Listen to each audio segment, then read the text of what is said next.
Thank you for joining us now. I am Frank Omalape.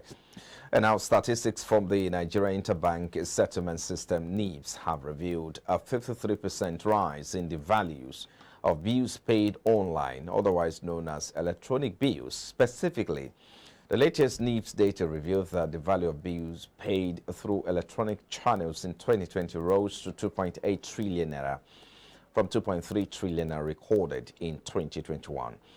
The e-bills pay in as much as is account-based online real-time product that facilitate the payment of bills from an account.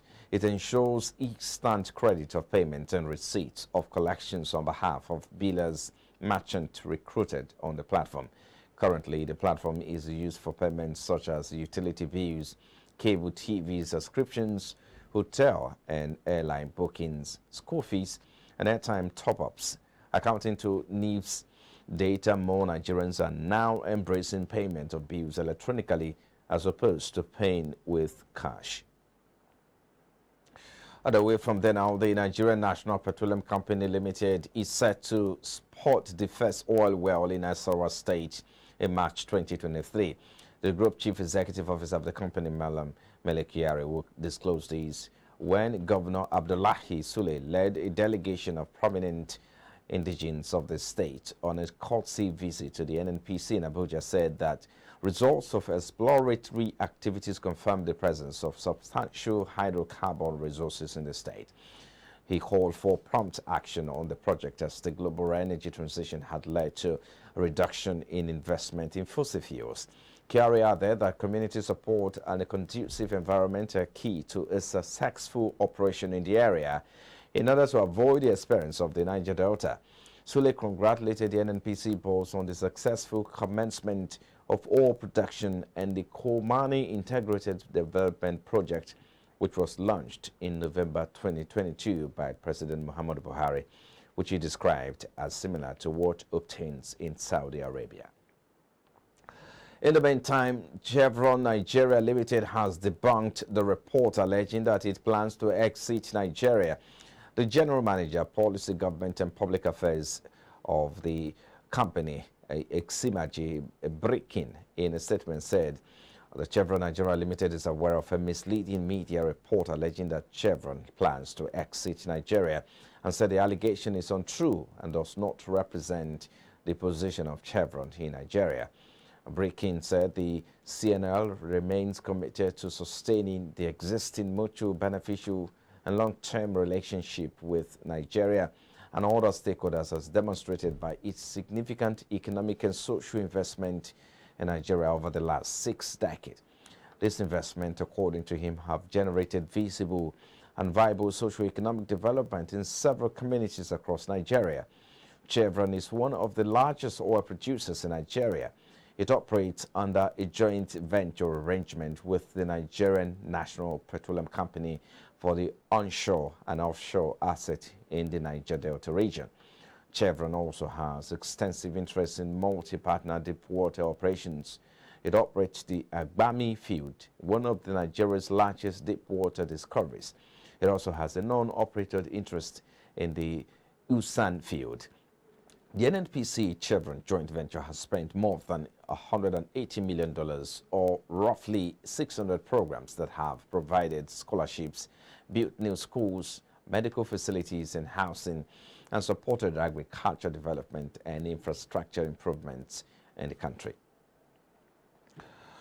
And now, the international and bilateral power consumers that get supply from Nigeria owe the country about 4.1 or 4.7 billion naira. Figures obtained on Sunday from the Nigerian Electricity Regulatory Commission showed it was gathered that the 10 international bilateral and special power consumers of Nigeria failed to remit the sum within a period of 6 months, although effort had been ongoing to get the debt settled.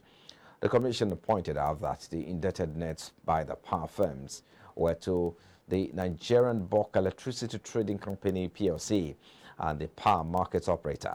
It stated that in the first quarter, Moribund Ajaokuta Steel Company Limited failed to pay about 0.45 billion, while Udopami CEET did not remit about $3.42 million.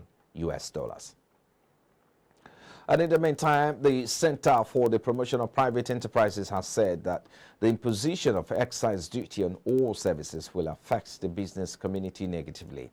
The center revealed this via a statement issued by the managing director of the organization, Muda Yusuf, on Sunday. According to Yusuf, the provisions of the bill are too broad, inexact, and wide-ranging and makes the business community very vulnerable.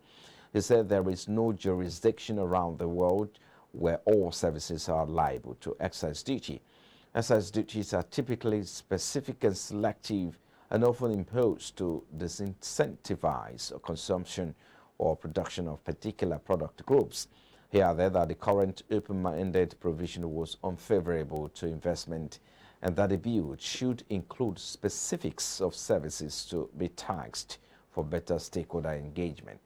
Yusuf highlighted what all services were currently liable to value-added tax. Yusuf noted that the proposal in the finance bill to impose about 0.5% levy on all imports coming from outside of Africa will be an additional burden on both businesses and the citizens.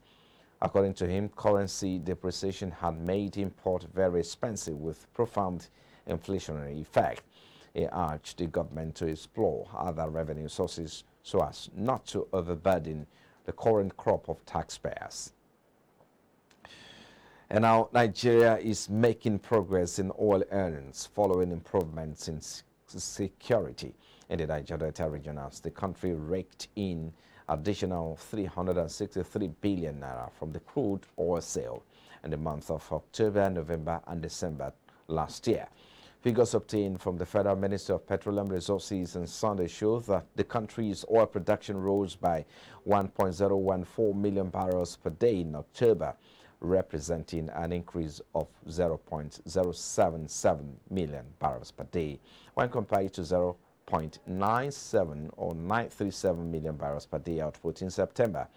In November, the country pumped about 1.18 million barrels per day crude, indicating an increase of 0.17 million barrels when contrasted with the daily output in the preceding month of October. Also in December last year, oil production kept increasing as Nigeria produced 1.25 million barrels last month, indicating an increase of 0.05 million when compared to its output in November last year. President Muhammadu Buhari recently ordered security agencies to eradicate crude oil theft and pipeline vandalism in the Niger Delta before May 29, 2023.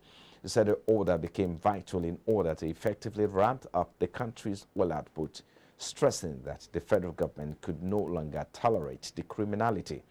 Buhari gave the directive through the Minister of State for Petroleum Resources, Timmy Presiva, while addressing troops of the Joint Task Force Operation Delta Save in Efunu in Port Harcourt.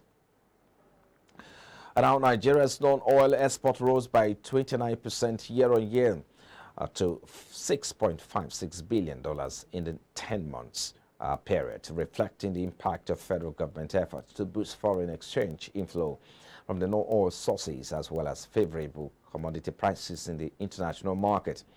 The figure was $4.58 billion in the corresponding period of 2021. However, the share of the non-oil export total to export during the period rose marginally by 1 percentage point to 12.2%. The CBN's data shows that revenue from oil export remained predominant, rising by 29% year-on-year to $46.82 billion in 10 months last year from $36.19 billion in 10 months of 2021. Consequently, total export rose by 31% year-on-year to $53.38 billion in 10 months of last year from $40.77 billion in 10 months of 2021. While the share of oil export in total exports dropped by 1.1 percentage point to 87.7% in 2022 from 88.7% in 2021. The share of non-oil export rose by 1 percentage point to 12.2% in 2022 from about 11.2% in 2021.